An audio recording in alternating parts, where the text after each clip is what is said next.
Hey guys, Technomentary here with the video for you guys. In this video, we're going to talk about the 7 types of apps that you don't need to download or install any longer on your iPhone. Now, these are apps that could be problematic.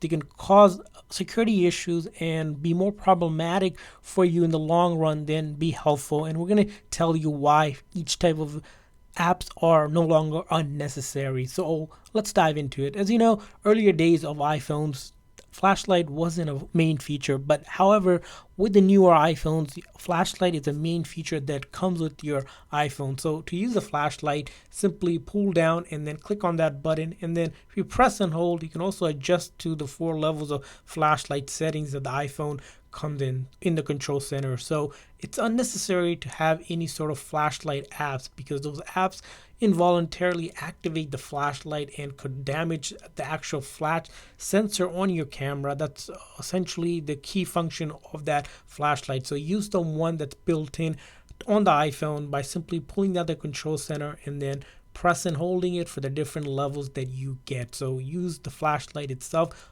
and not any third-party apps. Moving on to number 6 on our list is document scanning app. So if you go into your notes and then go ahead and try to create a new note simply by going and hitting that icon here, you can actually open up a note and then you'll see there's a camera icon. With that camera icon, if you press and hold, you can actually scan documents right into your notes like you would with any kind of scanning app. So you don't need additional scanning app because it's also a security issue, because if you're using third-party apps, they can essentially take your data that you're scanning, especially if you have sensitive stuff that you don't want anyone to have access to from those documents. We recommend using the Apple's built-in scanner instead of third-party, which is going to be more secure than using any random third-party app. So use that built-in scanning document. Now moving on to number 5 on our list, it's going to be signature apps. So apps that allow you to sign PDF. Now you can actually do this in your iPhone by simply opening up that PDF. Most likely it'll be in your photos or files like we have here. So we have in this here downloaded a PDF version that we need to add a signature to a document. We simply open up that document, and then up top here you'll notice here there's a icon with a pencil or a pen looking in a circular on your top right hand corner. You simply click on that, and once you click on that, you'll notice here when you click on that it'll be highlighted, and then you'll get these options on the bottom here, and then the option here is a plus icon which you can click, and then it will give you the option to add a signature. Simply click on that. You can add a previous signature or remove one.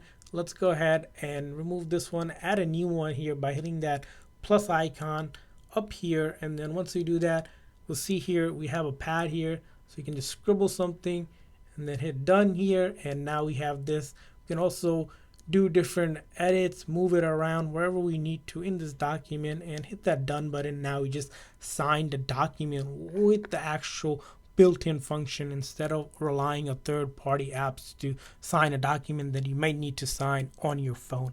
Now moving on to the next type of apps that you don't want on your iPhone, it's going to be your QR code scanner app. So you can just simply open up your camera app and it actually can scan QR code for you. As you can see, if we hold it in front of this QR code right here, we can click on whatever that QR code is taking us. As you can, in this case, Wikipedia, we can simply just go there without additional QR code scanner app, which there's a ton of those out there, but again, unnecessary because your iPhone camera can already detect QR code.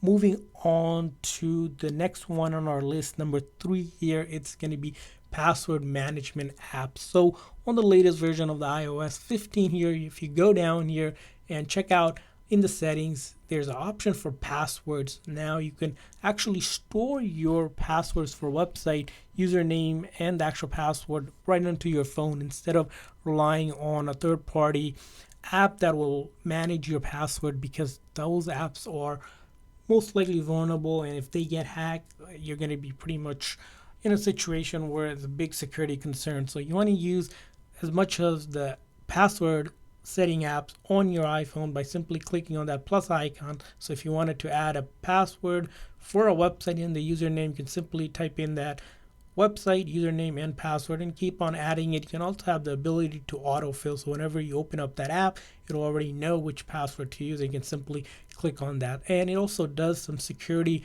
recommendation, which will help you if it finds that there are vulnerable passwords out there. So utilizing the built-in password management instead of a third-party one, it's going to help you a lot. Moving on to the second list type of apps that you don't need is automation apps, or apps that make things on your phone that you could usually use the shortcut app. So if you open up shortcut on the latest iOS version, you can actually create your own personal automation, or simply search in the gallery to find ones that are already pre-made for you that you can customize to your liking here. And there's tons of ones. Of course, you can create your own one within the app as well, but take a look at the shortcut apps for all of your automation needs.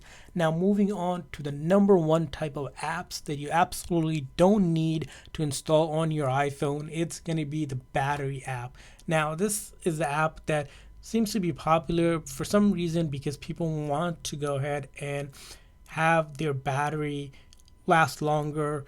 But this isn't the case, because if you go into settings of your iPhone and then go down here where there's an option in the settings for battery here, it'll also give you the ability to do low power mode, which most of these battery saving apps promise, but it's already built into the actual iOS version here. We can turn this on to save battery. You can also check things like battery health. You can optimize the charging here, which again, it's a really helpful tip you can do. And also take a look at apps that are using the battery so that you know which apps to use less of, or can spend less time on to save your battery life. So those are the 7 types of apps you absolutely don't need to install on your iPhone. I'm going to hear from you guys. Is there any other types that are necessary on the iPhone? Leave a comment in the comment section. Thanks for watching, guys. See you guys next time.